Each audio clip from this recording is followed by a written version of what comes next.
किसी ने कितने कमाल की बात कही है, हारने से पहले हिम्मत से लड़ना, लेकिन लड़े बिना हिम्मत मत हारना। हाय फ्रेंड्स, आप देख रहे हैं इनक्रेडिबल फ्लाइट। हमारी ये छोटी छोटी प्रेरणादायक कहानियाँ आपको कैसी लगती है, कमेंट सेक्शन में ज़रूर बताएं। ये कहानी है जिंदगी से हारे हुए एक इंसान की, जो पहाड़ों की चोटी पर बैठा बहुत जोर जोर से रो रहा था। तभी वहां से महात्मा बुद्ध जी गुजर रहे थे। उनकी नजर उस व्यक्ति पर पड़ी और कहा, क्या इस पहाड़ से कूदकर तुम जान देना चाहते हो? व्यक्ति ने कहा, हाँ, आत्महत्या तो करना चाहता हूँ, लेकिन कूदने की हिम्मत नहीं हो रही। बुद्ध जी ने कहा, जब तुम आत्महत्या करने ही आए हो तो अपने साथ इतनी सारी चीजें क्यों लाए हो? इंसान हैरान होकर बोला, मैं तो अपने साथ कुछ भी नहीं लेकर आया, सब कुछ पीछे छोड़कर आया हूँ। तभी बुद्ध जी ने कहा, तब तुम अपने साथ इतना बोझ लिए क्यों बैठे हो? आदमी ने चारों तरफ देखकर कहा, कुछ भी तो नहीं है मेरे साथ, मैं तो गरीब कंकाल हूँ।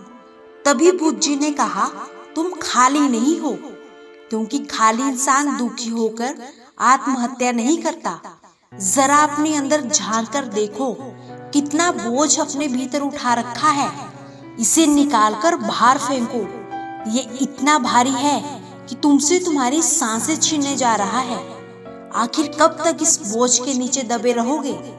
ये सुनकर वह व्यक्ति बुद्ध जी के चरणों में गिर गया और कहने लगा, मेरे अपने भी मुझे समझ नहीं पाए, और आपने कुछ पलों में ही मेरे दिल की बात जान ली। सिर्फ आप ही मुझे मेरी समस्याओं से छुटकारा दिला सकते हो। बुद्ध जी ने कहा, कहाँ है समस्या? उस व्यक्ति ने कहा, मेरे घर चलिए, वही है समस्या। तो बुद्ध जी ने कहा, नहीं, वहां जाने की कोई जरूरत नहीं। तो व्यक्ति ने कहा, लेकिन महाराज, समस्या तो वही है। बुद्ध जी ने कहा, समस्या घर में नहीं, तुम्हारे भीतर है। जब तक तुम अपने को अंदर से ठीक नहीं करोगे, तब तक तुम्हें समस्या ही नजर आएगी। अगर समस्या तुम्हारे घर में ही थी, तो तुम यहाँ जंगल में क्यों आए? तुमने तो घर छोड़ दिया था, तो समस्या घर में ही छूट जानी चाहिए थी। व्यक्ति ने कहा, हाँ मुनिवर, आप ठीक कह रहे हो, मैं आपकी बात समझ गया हूँ। कमी मुझ में ही है, मैं बहुत अभागी हूँ, मेरी किस्मत ही खराब है। तभी बुद्ध जी ने कहा, बताओ मुझे, क्यों और कैसे खराब है तुम्हारी किस्मत? व्यक्ति ने कहा, मैंने अपने परिवार वालों से कपड़ों के व्यापार के लिए कुछ धन लिया था, लेकिन वो व्यापार चल नहीं पाया और सारा धन डूब गया, जिसके कारण मेरे परिवार वालों ने मुझसे दूरी बना ली। मैं उन्हीं के लिए तो ये सब कुछ कर रहा था कि मैं व्यापार करके बहुत धन कमाऊंगा और अपने परिवार को बहुत खुशियां दूंगा, लेकिन वो सब तो मेरी असफलता का जिम्मेदार मुझे ही मानते हैं। गुरुवर, अब तो मुझे भी लगने लगा है कि मैंने उनके साथ बहुत गलत किया है। मेरे एक दोस्त ने भी मेरे साथ ही यही व्यापार शुरू किया था और उसका व्यापार बहुत अच्छा चल रहा है। मेरे घर वाले मुझे कोसते रहते हैं। मेरा दोस्त भी अक्सर घर आकर बताता है कि वो कितना सफल हो गया है, कैसे उसने अपने दम पर इतना बड़ा व्यापार खड़ा कर लिया। उसकी बातें सुनकर मुझे लगता है कि सच मैं किसी काम का नहीं। मैंने घर भी गिरवी रख दिया है। बुद्ध जी ने कहा, क्या तुम्हें मालूम है अक्सर तुम्हारा मित्र क्यों तुम्हारे पास आता है? व्यक्ति बोला, हाँ, वो मुझे नीचा दिखाने आता है। वो ये जताता है कि वो मुझसे ज्यादा परिश्रमी, वो बुद्धिमान है। वो चाहता है कि मैं उसकी सफलता देखकर दुखी होता रहूं। तो बुद्ध जी ने कहा, क्या तुम उसकी बातें सुनकर दुखी होते हो? व्यक्ति ने कहा, दुख तो होता ही है। किस बात का दुख होता है, अपनी असफलता का या मित्र की सफलता का? तो व्यक्ति ने कहा, सच बताऊं तो उसकी सफलता का ज्यादा दुख होता है।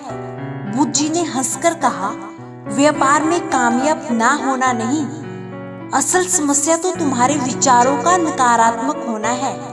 तुम्हारे अंदर की ये नकारात्मक ऊर्जा तुम्हारे काम व तुम्हारे संबंधों को बुरे तरीके से प्रभावित करती है।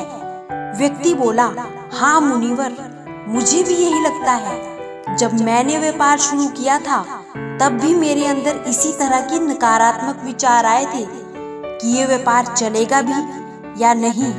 मुझे हमेशा असफलता का ही डर लगा रहता था और अंत में मैं असफल ही हो गया। बुद्ध जी ने कहा, सबसे पहले तुम्हें तुम्हारे मन में सकारात्मक विचारों को जगह देने की जरूरत है। माना कि तुम्हें तुम्हारे मित्र की बातें चुभती होंगी, लेकिन बातें वो तुम्हें सच्ची ही बताता है। तुम बस उसके अनुभव व संघर्ष का प्रयोग करो। इस बात की खुशी मनाओ कि तुम्हें घर बैठे सफल इंसान का अनुभव मिल रहा है। हार मत मानो, कड़ी मेहनत करो। ये बुरा वक्त भी गुजर जाएगा और एक दिन देखना तुम भी सफल इंसान बनोगे। मेरी एक बात हमेशा याद रखना, हम सफल होंगे या असफल ये हमारे सोचने के तरीके पर निर्भर करता है। इसलिए हमेशा एक सकारात्मक मानसिकता बनाकर रखो। दोस्तों, हमेशा पॉजिटिव रहो, क्योंकि पॉजिटिव माइंडसेट हमारी लाइफ को बदल कर रख सकता है। व्यक्ति ने कहा, मैंने अपने अंदर बहुत नकारात्मक विचार भर रखे हैं और यही मेरी असफलता का कारण भी है। मैं तो अपने परिवार के लिए अच्छा कर रहा था। क्या अपनों के लिए कुछ अच्छा करना गलत है? और उन्होंने ही मुझसे दूरी बना ली। बुद्ध जी ने कहा कि अक्सर लोग यही चाहते हैं कि लोग उनकी तारीफ करें। तारीफ न मिलने पर मन में दुख और नकारात्मकता उत्पन्न हो जाती है और ऐसे लगने लगता है, क्यों मैं इनके लिए कुछ करूं जब इन्हें ही मेरी परवाह नहीं है। तुम इस काम को अपना कर्तव्य समझकर करो। यदि तुम्हें दूसरों की प्रशंसा चाहिए तो उस काम को करने का क्या फायदा। यदि तुम्हें दूसरों की निंदा दुख देती है तो तुम कभी खुश नहीं रह पाओगे, क्योंकि तुम्हारी अपनी खुशी ही दूसरों के विचारों पर निर्भर करती है। व्यक्ति ने कहा, आप सही कह रहे हो। अब से मैं आपकी दोनों बातों का ध्यान रखूंगा। पहली, हमेशा सकारात्मक सोच रखूंगा और दूसरी ये कि कभी भी किसी दूसरे को खुश करने के इरादे से कोई काम नहीं करूंगा। लेकिन क्या इन सीखों के अलावा भी आप मुझे कुछ ऐसा दे सकते हैं जो मेरे सबसे बुरे वक्त में मेरा साथ दे। बुद्ध जी ने अपनी झोली से एक छोटी सी डिब्बी निकाली। ये डिब्बी मैं तुम्हें देता हूँ, इसे हमेशा अपने पास ही रखना। इसमें ऐसा राज है जो तुम्हें बड़ी से बड़ी मुश्किल से बाहर निकाल लेगा। लेकिन इस डिब्बी को तभी खोलना जब कोई दूसरा रास्ता ना बचे। व्यक्ति बुद्ध जी को धन्यवाद करके डिब्बी लेकर चला गया। उसने बुद्ध जी की बातों का पूरी तरह से पालन किया। अब उसने सकारात्मक सोचना शुरू कर दिया था। उसने दोबारा व्यापार शुरू किया जिसमें वह बहुत सफल हुआ। सभी उसकी इज्जत करने लगे। लेकिन फिर से समय ने अपना चक्र घुमाया और पड़ोसी राज्य ने उनके राज्य पर हमला कर दिया। उसके परिवार के कई लोग हमले का शिकार हो गए। उसकी दुकानें, घर तोड़ दिए गए। अपनी बीवी बच्चों की जान बचाकर दूसरे राज्य में भागा। अब उसके पास कुछ भी नहीं था। बच्चे बीमार और भूखे थे। उसके पास एक भी पैसा नहीं था। उसे बुद्ध जी की बातें भी व्यर्थ लग रही थी। वह टूट चुका था। उसका एक बार फिर से आत्महत्या करने का मन कर दिया। तभी उसकी नजर अपनी जेब में पड़ी, उस डिब्बी पर पड़ी। उसे बुद्ध जी की सारी बातें याद आने लगी। उसने डिब्बी खोली। उसके अंदर एक कागज व सोने का सिक्का था। कागज में लिखा था, ये समय भी गुजर जाएगा। उसे पढ़कर वो जोर से हंसा। उसने उस सोने के सिक्के से एक नई शुरुआत की। दोस्तों, हो सकता है आपके पास सोने का सिक्का ना हो, लेकिन हिम्मत तो है ना। बस हिम्मत मत हारना, कुछ न कुछ तो कर ही लोगे। बस हिम्मत इतनी बड़ी रखना कि किस्मत भी छोटी लगने लगे, क्योंकि जहाँ हिम्मत समाप्त होती है, हार की शुरुआत वहीं से होती है।